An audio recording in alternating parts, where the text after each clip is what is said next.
This video covers hosting WordPress on a local server, no domain, which is kind of cool because you can actually work without an internet connection once you've installed your local server. So you're going to install a software called Desktop Server by a company called ServerPress. Just click on free download, enter your email, subscribe and download. So this is a little odd, but it's automatically downloaded the installer file. It's detected my operating system. There's versions for Windows and Mac.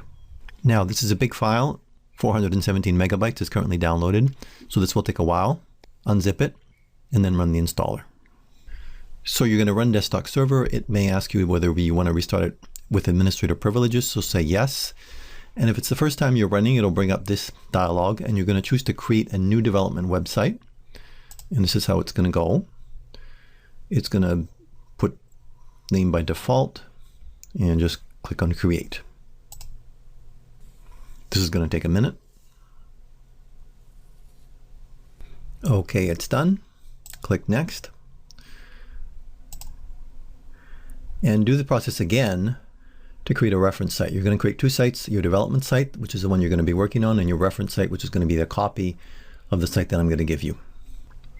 Now leave Desktop Server running or minimize it and go to your browser and enter this URL, localhost. Localhost, that means my local server. And you're going to have your websites here on the display. This is actually pretty amazing.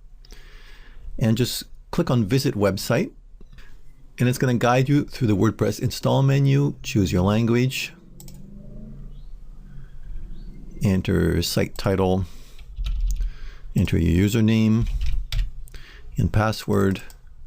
You don't have to worry about security because no one is accessing this site other than you.